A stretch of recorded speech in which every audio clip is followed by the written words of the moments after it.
राशिद साईं तो साथ निभाईंदासीं चो इंशाअल्लाह। नारे तकबीर।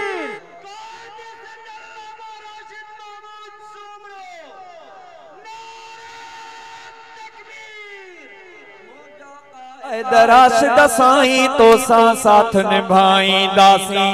मुंहिंजा क़ाइद राशिद साईं तो साथ निभाईंदासीं तो साथ निभाईंदासीं तुझा नारा लगाईंदासीं तो साथ निभाईंदासीं तुझा नारा लगाईंदासीं मुंहिंजा क़ाइद राशिद साईं तो साथ निभाईंदासीं तू गैरत वारो क़ाइद तू हिम्मत वारो क़ाइद तू गैरत वारो क़ाइद तू गैरत वारो क़ाइद तू हिम्मत वारो क़ाइद तू गैरत वारो क़ाइद तू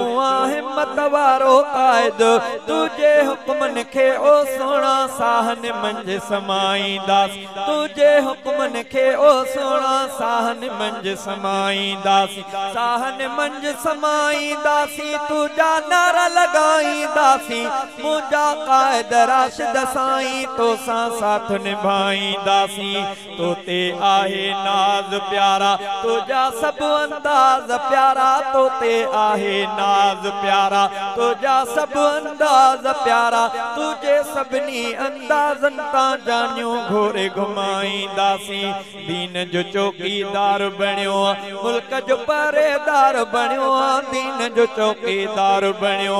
मुल्क जो पहरेदार बणियो तुझे सच्चाई जा सोना हर हर गीत पिया गाईंदासी हर हर गीत पिया गाईंदासी तुझा नारा लगाईंदासी मुंहिंजा क़ाइद राशिद साईं तो साथ निभाईंदासी मुंहिंजा माण्हू सिंधी सारा तोखे चाहिनि था ओ प्यारा मुंहिंजा माण्हू सिंधी सारा मुंहिंजा माण्हू सिंधी सारा तोखे चाहिनि था ओ प्यारा तोसां गॾिजी सोना साईं सोणी सिंध बचाईंदासीं सोणी सिंध बचाईंदासीं तुझा नारा लगाईंदासीं मुंहिंजा क़ाइद राशिद साईं तोसां साथ निभाईंदासीं अम्मा जी जल जूं थई दुआऊं तोखां हूंदियूं दूर खज़ाऊं अम्मा जी जल जूं थई दुआऊं तोखां हूंदियूं दूर खज़ाऊं तोसां ताक़त माणी जमीयत ठाहे शेर ॿुधाऊं। नारे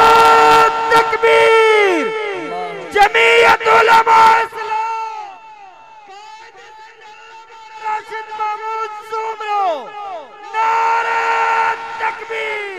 तोसां ताक़त माणी जमीयत ठाहे शेर ॿुधाईंदासीं तोसां ताक़त माणी जमीयत ठाहे शेर ॿुधाईंदासीं पंहिंजे प्यारे बाबे वांगे बीठो आहे मैदाननि ते पंहिंजे प्यारे बाबे वांगे पंहिंजे प्यारे बाबे वांगे बीठो आहे मैदाननि ते पंहिंजे प्यारे बाबे वांगे बीठो आहे मैदाननि ते तोसां गॾिजी मुंहिंजा प्यारा सारो ज़ुल्म मिटाईंदासीं शहज़ादे जे सिर जा साईं मौलाना जो बाज़ू आहे शहज़ादे जे सिर जा साईं शहज़ादे जे सिर जा साईं मौलाना जो बाज़ू आहे शहज़ादे जे सिर जा साईं मौलाना जो बाज़ू आहे जेको तुझो आर्डर थींदो पेरनि पोइते हटाईंदासीं जेको तुझो आर्डर थींदो पेरनि पोइते हटाईंदासीं